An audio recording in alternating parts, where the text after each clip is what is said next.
the bag, right? I see you hitting them when you walk. I want you to do like this with them. Boom, boom, boom, boom. Let's keep for boom, boom, boom, boom. How long you can do that? 1, 2, 1, 2. You know, we got in the ring. He was so locked in. I was so locked in. Like, there was nothing really to say. We both locked in and we both focused on the task at hand. But man, it was dope. It was dope. You know, it was a dream. Canelo will be destroyed by Crawford. Yes, you heard correctly. Those were Mike Tyson's first remarks following his training with Bud. This is when things get wild. It wasn't just Tyson who spoke on the sofa. Iron Mike actually moved around with Bud, trained with him, and observed the talents firsthand. Tyson dissected it in his own manner. Canelo may hit like a truck, but he asserts that trucks are powerful. They're not quick.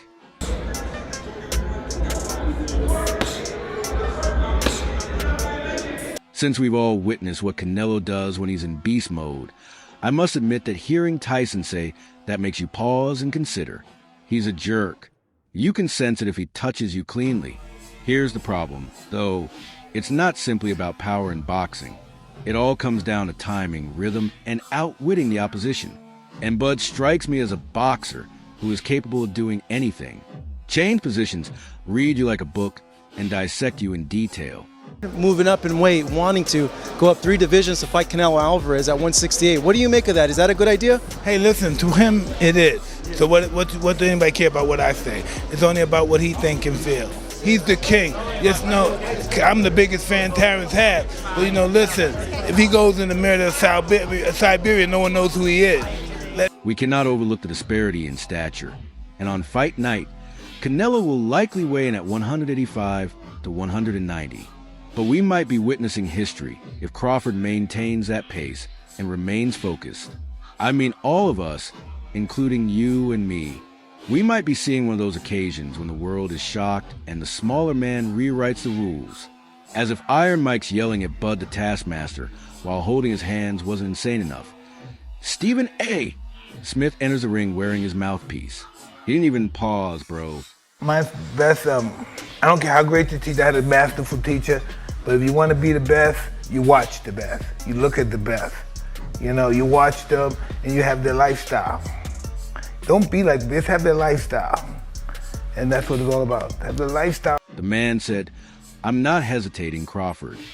He picked up the Bud faster than I do when I get extra fries at McDonald's. Buddy. Additionally, Canelo's neck is as broad as Broadway when Stephen A. calls him. He's right. So I spit out my drink. Even though Canelo is constructed like a red brick wall, it seems like he always gets hit with a haymaker.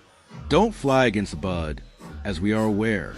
I called Canelo out because, like I said, he the last great fighter amongst the era that surpassed us. You know, the Floyd, the Pacquiao, the De La Hoya. I wasn't able to get those mega fights, you know, so this is my mega fight, this is my moment, and that's the reason why I want to fight an all-time great. Canelo is my favorite. Canelo will lose to Crawford. By choice, Crawford will defeat Canelo. Although I don't see anyone defeating Canelo Alvarez, I do think that anyone who can move and box well can defeat Canelo. I will tell you the truth now. When Stephen A. stated that there would be trouble if Bud attempted to stand and trade, he was preaching. Bringing Uno cards to a poker game is analogous to that. Reiterated that Bud will surpass Canelo Ruth in speed, switch hitting, and intelligence. I thought we all had to acknowledge it. You and I.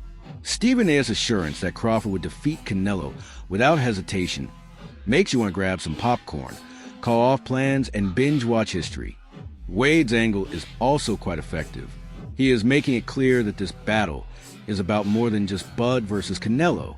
It concerns whether boxing can at last straighten out and regain its status. "Crawford, I'm not hesitating," yelled Stephen A. as he stormed in, and then Shaw Porter slid in with the actual receipts.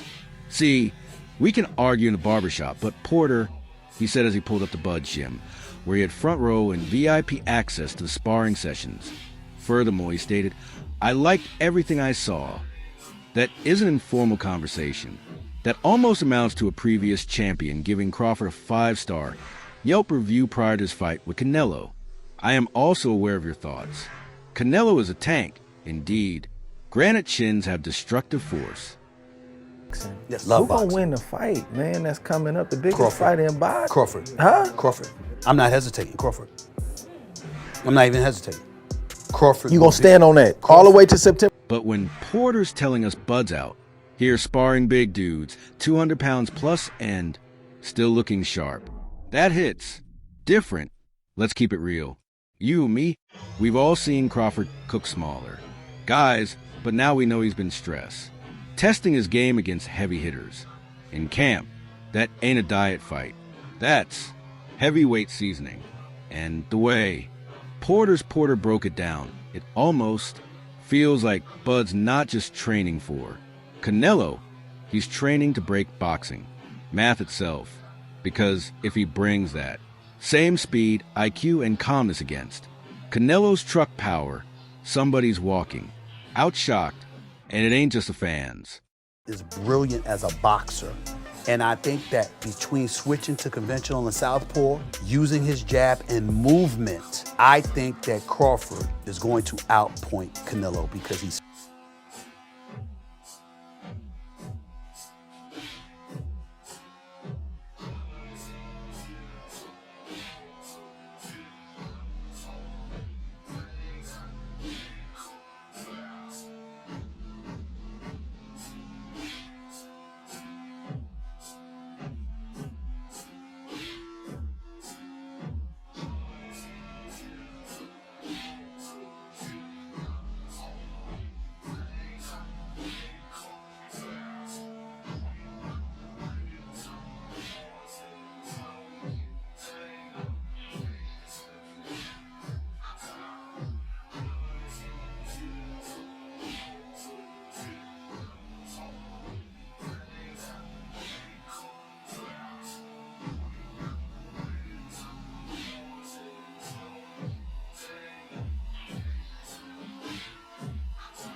Okay, have a look at this.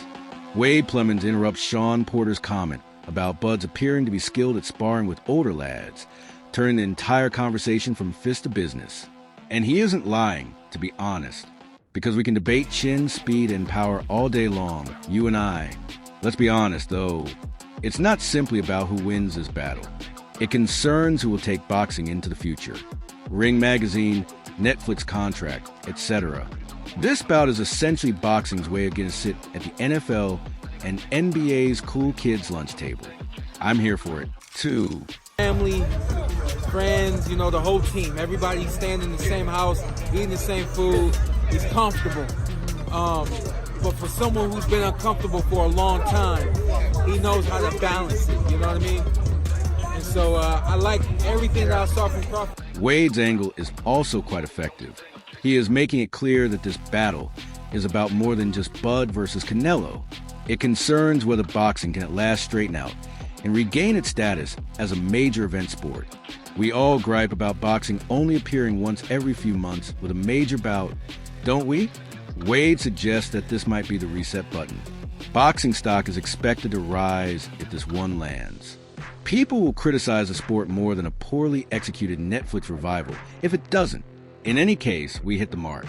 This is a boxer's legacy, but boxing as a whole is in survival mode. This one that makes it special. I don't know if it's the stakes on the line for Bud Crawford moving all the way up. I don't know if it's Canelo having this rejuvenation and this refocused mindset and attitude toward this fight to once again, even though he doesn't really need to prove that he's one of the greatest ever, once again taking that challenge. This one, in my opinion, is really significant for what boxing's next period will be, for taking to a new level and making it, a sport that is refocused, particularly in America, as one of the major sports that we want to follow. Okay, so Wade had us viewing this bout as a crucial chess move for the future of boxing. Coach Anthony then interrupts to remind us to remove the Netflix promotions, take away the excitement. Someone still has to take punches in that ring at the end of the day. And the way Coach explained it, dude, he is essentially telling Canelo not to go sleep. Bud poses a direct threat. And I believe it because if you and I are being honest, Crawford isn't showing up to spar with the greatest of all time. He will completely alter the script. Additionally, Coach Nani's breakdown is brutal yet accurate. Even if Canelo is constructed like a brick wall, graffiti can still be applied to walls. Additionally, Bud is the kind of guy who will spray paint his initials on it in the middle of a battle. We cannot operate as though fighting is won by size alone. Everybody has witnessed little dogs gnawing on the brakes of larger ones. Just is so important, I think, on a massive scale for what boxing's new era is going to be and stepping into a new plane and becoming, a sport that is refocused, especially here in America, as one of the big sports that we... Ultimately, if Canelo enters a room and exaggerates Crawford's stature and weight, then Crawford is also a threat. In the gym, I frequently witness smaller men wearing 16-ounce gloves and headgear knocking out bigger men. Therefore, we only need to consider a few factors in that regard. Canelo had previously lost as well. He is skilled at losing. All right, Crawford has no idea how to lose.